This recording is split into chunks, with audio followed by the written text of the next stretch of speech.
सखी सावली काव्यांजली।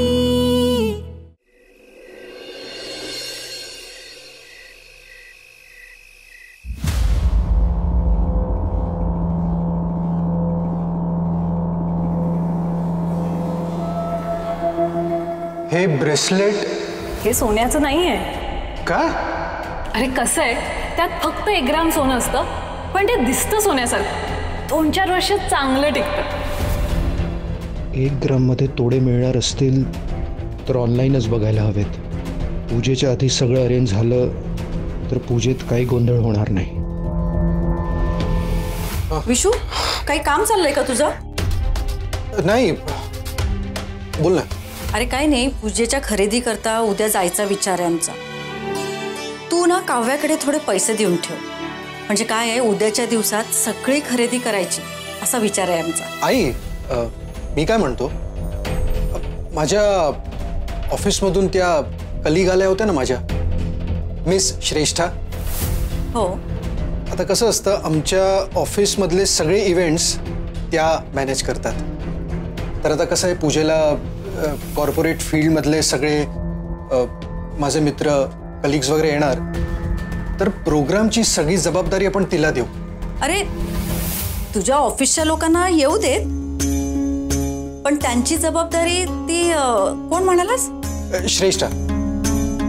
हा, श्रेष्ठाला घेऊ दे, पण आपल्या घरातली पूजेची सगळी जबाबदारी नको। म्हणजे ती जबाबदारी आम्ही सगळ्या बायका वाटून घेऊ। घरातल्या बायका म्हणजे ही बघणार सगळं। आई, आपल्या घरात मोठा इव्हेंट आहे, माझ्या कॉर्पोरेट सेक्टरचे सगळे मित्र, सगळे कलिग्स येणार आहे पूजेला। माझ्या स्टँडर्डला, माझ्या स्टेटसला शोभेल अशा अरेंजमेंट्स करू शकेल? जमणार आहे? सगळा गावंढळपणा करून ठेवेल तिच्या अवतारासारखाच। विशू, पुरे। आई, घरची सून म्हणून माझ्यासोबत पूजेला बसणार आहे ना, बस झालं ना, पुरेसं आहे। बस झालं विशू, बोलू आपण नंतर।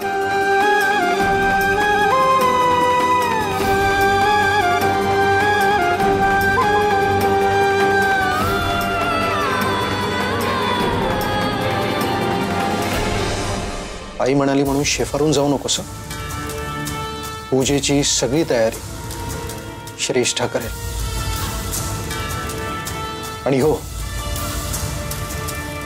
आईला लाडी गोडी लावायची काही गरज नाही आता। पूजेच्या सामानाची लिस्ट कुठे?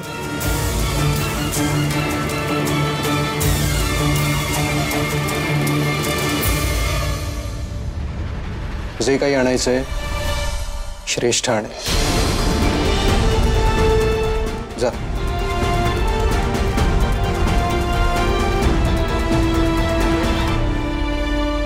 बर का, ताईच्या घरी चंडी पूजेची तयारी अगदी जोरात चालली आहे, आणि विशूचा लग्नाचा वाढदिवस आहे, त्याच दिवशी मुहूर्त काढलाय। अरे वा, that's a lovely news. Meenakshi ताईंची सगळी कामं व्यवस्थितच असतात।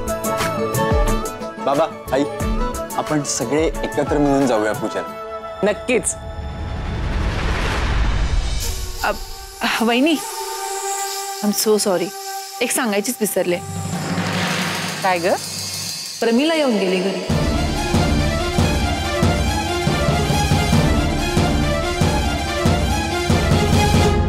बघ ना, नेमकी तू नसतानाच आली। काही नवीन स्थळांचे फोटोज आणि पत्रिका घेऊन आली होती। तरी मी म्हणाले तिला की अगं, वहिनी असताना तरी यायचं, तिला फोन करून यायचंस ना। प्रमिला मी नसताना का आली? या वृंदाला काय काय समजलं कुणास ठाऊक।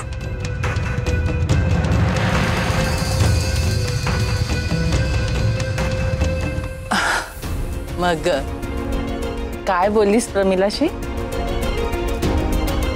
मी काय बोलणार, ती म्हणाली हे ठेवून घ्या, म्हणून मग मी ते फोटोज आणि पत्रिका ठेवून घेतले तुला देण्यासाठी। मधुरा, कसले फोटो आणि कोणासाठी?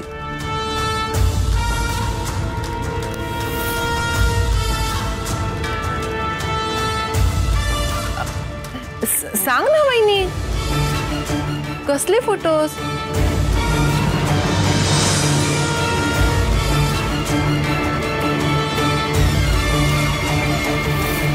अहो बाबा, पुष्पांजलीच्या लग्नासाठी आई आणि मावशीचे प्रयत्न चालू आहेत. हो हो. पुष्पांजली म्हणजे अंजली, काव्या वहिनीची चुलत बाई. तिच्या लग्नाची जबाबदारी मावशीने स्वतःवर घेतली आणि मावशीचं काम ते म्हणजे आईचं काम. त्यामुळे हे दोघी मिळून तिच्यासाठी स्थळ बघताय, हो नाही?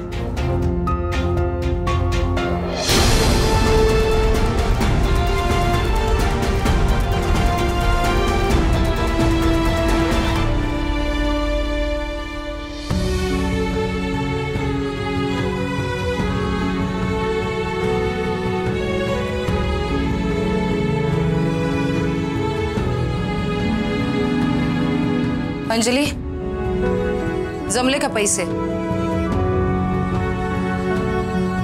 म्हणजे नाही जमले? अगं, काव्याच्या कानातल्या करता 8 दिवसाची मुदत घेतली होतीस की नाही तू? तीही मुदत संपत आली तरी जमले नाहीयेत पैसे? काकू, मी प्रयत्न करते. काय प्रयत्न करतेस तू? काव्याच्या लग्नाचा वाढदिवस जवळ आलाय. तू बसलीस इथं हातावर हात ठेवून. सगळी धडपड मलाच करावी लागते. तरी अजून 15,000 कमी पडतायत. मी करते काहीतरी. जे काही करायचंय ना ते उद्याच्या उद्या करायचं. मला उद्या पैसे हवेत. उद्या? हो, उद्या. लग्नाचा वाढदिवस झाल्यानंतर कानातले देऊन उपयोग काय? ते म्हणतात ना, बैल गेला आणि झोपा केला. आणि उद्या जर पैसे नाही दिलेस तर माझ्याशी गाठे लक्षात ठेव.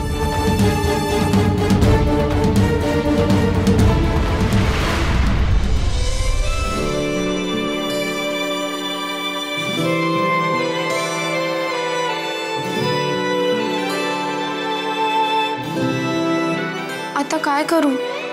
मी माझ्या परीने प्रयत्न करतेच आहे, पण तरी अजून 15,000 रुपये कमी पडतात. ते कुठून आणायचे? अक्काईला मनासारखे कानातले घेऊन द्यायचे त्यात. पण देवा, आता तूच काहीतरी मार्ग दाखव. बाबा, पुष्पांजली खरंच खूप सुंदर मुलगी आहे. ती मुलगी ना मनाने खूप खूप चांगली आहे.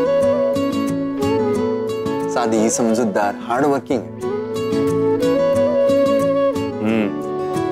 या दोघींच्या मदतीने त्या पोरीला एखादं चांगलं स्थळ मिळव म्हणजे झालं.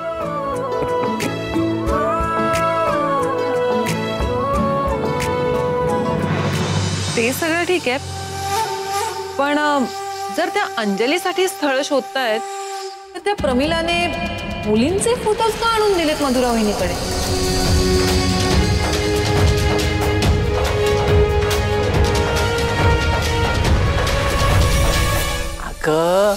वृद्धा, साधी गोष्ट आहे. आता माझा फोन गुरुजींना स्थळांसाठी गेला, त्यामुळे प्रमिलाचा असा गैरसमज झाला असेल की मी प्रीतमसाठी स्थळ बघते म्हणून. आणि सतत गुरुजींचा फोन ना प्रमिलाकडे असतो, त्यामुळे हा निरोप देण्यात काहीतरी घोळ झाला असेल. मी बोलणार आहे हा प्रमिलाशी या बाबतीत. एक मिनिट, फोन आहे, मी जरा आलो. हॅलो. काय आहे ना, ज्या गोष्टीशी आपला संबंध नसतो ना तिथं आपलं डोकं चालवू नये ग. आणि माझ्या बाबतीत तर नाहीच नाही. इतक्यांदा सांगून सुद्धा तुला अक्कल आली नाही ग अजून. मागचं सगळं विसरली असशील तर स्वतःच्या गालाला विचार ना, तुला सगळं लक्षात येईल.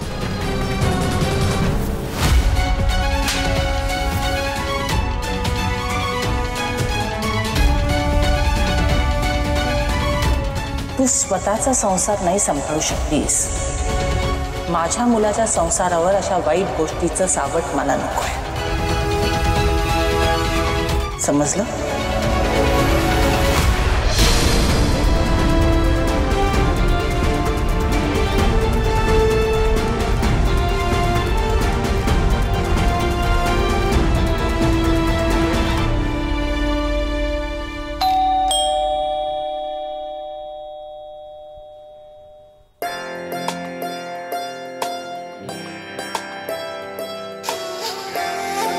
Good morning. उजाडलं वाटतं आज सकाळी सकाळी आलात. क्या बात है. हो अगं, उजाडायचीच वाट बघत होते. भाऊजींना भेटायचंय ना, म्हणजे ते कामावर गेले तर त्यांची भेट होणार नाही. तुझं बरं आहे ग, मी कुठल्याही वेळी आले ना तू इथेच असतेस. तुला कुठे कामावर जायचं असतं? Excuse me, what do you mean by that? कसं आहे माहितीये का ताई? मीनाक्षीताई, तुम्ही कधी आलात? हे काय आत्ताच आले? मला जरा उठायला उशीर झाला आज. काही हरकत नाही. स्वागताला नेहमी असतेच की वृंदा.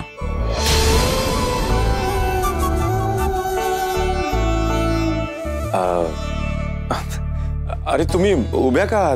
या ना, बसा. या.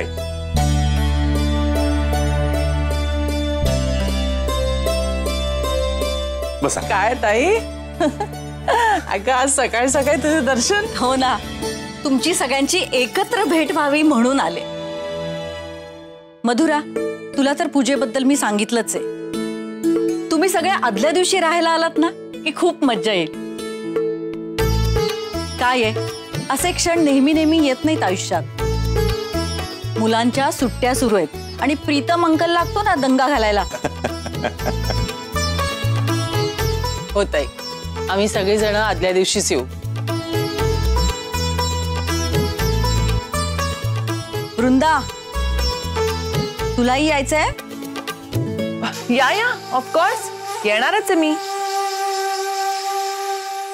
पण सॉरी या ताई, ते आदल्या दिवशी वगैरे नाही जमणार. आम्हाला पण आमची कामं असतात ना. वृंदा, अगं तसं पण ताईने घरच्यांना बोलवलंय आदल्या दिवशी. पाहुणे काय करणार आदल्या दिवसापासून येऊ?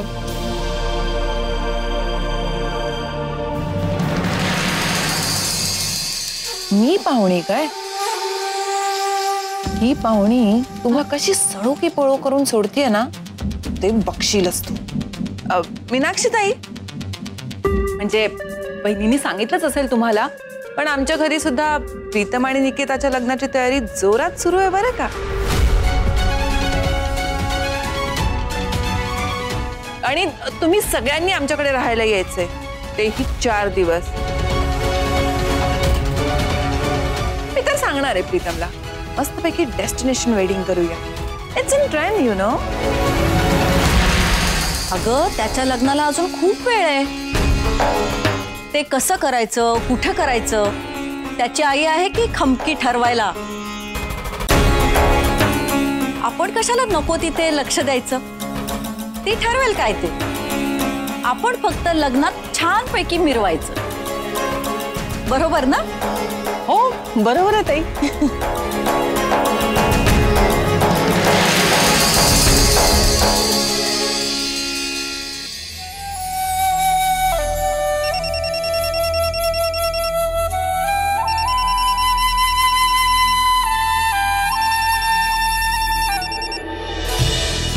हॅलो. हाय काव्या, मी मधुराकडे आलीये.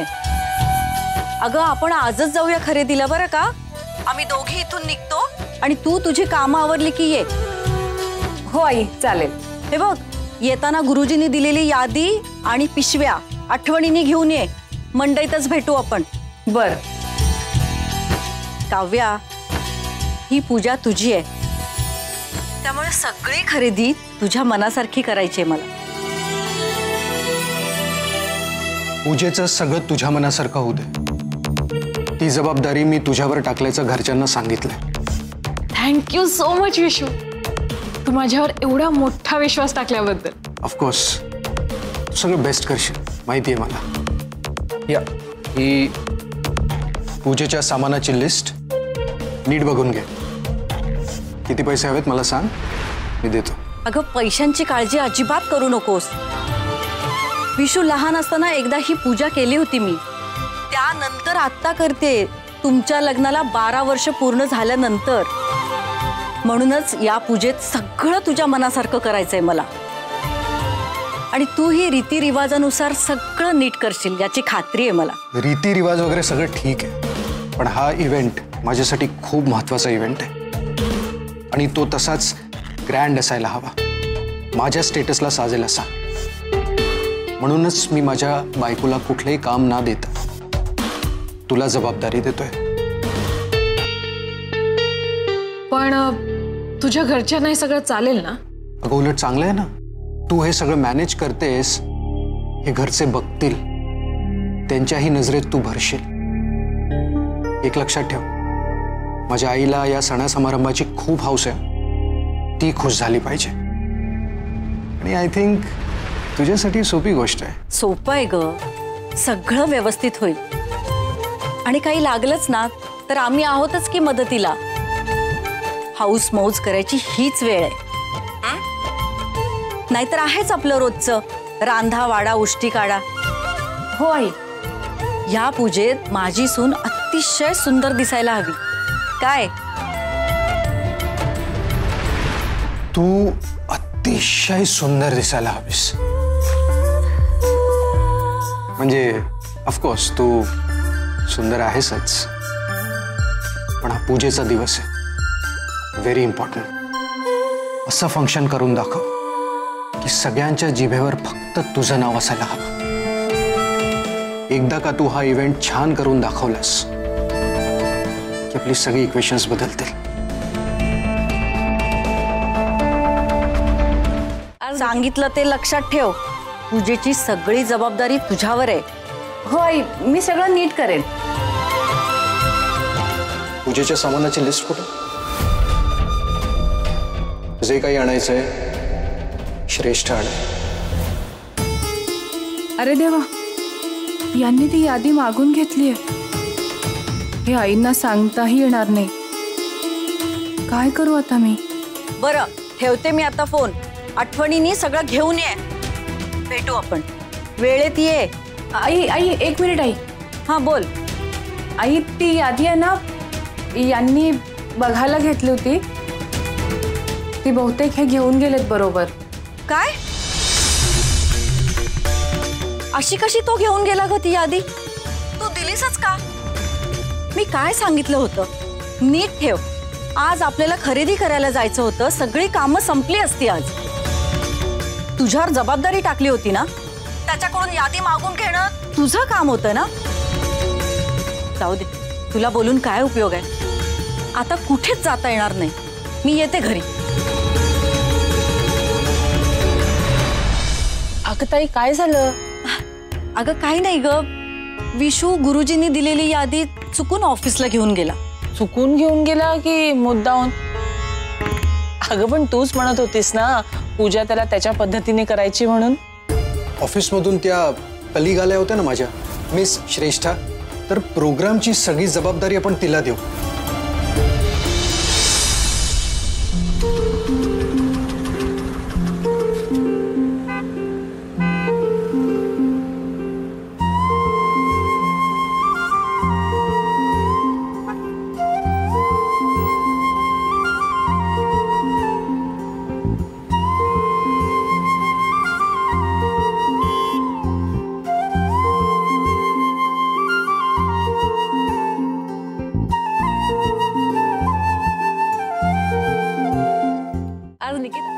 काय म्हणताय? बस काका, मला ना जरा पैशांची गरज होती, म्हणून थोड्या दिवसांसाठी कर्ज हवं होतं. कोणतं कर्ज पाहिजे? दागिन्यावरचं पाहिजे, घरावरचं पाहिजे की पर्सनल लोन पाहिजे? नाही तसं नाही, मला थोड्या दिवसांसाठीच हवं होतं. मी लवकरात लवकर परत करेन. देऊ की? किती हवं आहे? 15,000 रुपये. 15,000? बरं, कशासाठी? आहे जरा पर्सनल काम. बरं, पर्सनल लोन पाहिजे. बरं, कधी हवेत पैसे? कधी देऊ शकता तुम्ही? तू म्हणशील तर आता सुद्धा मिळू शकेल. डॉक्युमेंट काय आणले? हो आणलेत ना मी. आमचे व्याजदर फिक्स आहेत. तुला वेळेत कर्ज फेडवावं लागेल सर्व. हो हो मी फेडेन. बरं, तारण काय ठेवणार आहेस? म्हणजे? अगं मी 15,000 रुपये तुला देणार, त्याची वसूल व्हायची गॅरंटी काय? अहो काका, मी स्वतः येईन पैसे द्यायला, शपथ. तसं हवं तर लिहून देते मी. लिहून तर घेणारच, तरी पण कर्ज घेताना एखादी किमती वस्तू मालमत्ता काहीतरी तारण म्हणून ठेवावी लागते. अहो काका, असं करू नका हो. माझ्याकडे तसं काहीच नाहीये आणि मी तुम्हाला शब्द देते ना, मला खरंच खूप गरज आहे पैशांची. महत्वाचं काम आहे माझं. प्लीज मला द्या ना ते पैसे. बाळा, सर्वांचंच महत्वाचं काम असते, म्हणूनच ते कर्ज काढायला येतात ना. अशी प्रत्येकाला सवलत देत बसलो तर आमचे पैसे बुडतील ना. दुकान बंद करायची वेळ येईल, तसं होऊन देत का? नाही काका, तसं व्हायला नकोय. पण मग कुठली तरी वस्तू घेऊन ये, एखादा दागिना, तुझ्या मालकीची कुठलीही वस्तू असेल तरी चालेल. लगेच कर्ज मिळेल, त्याशिवाय नाही मिळणार.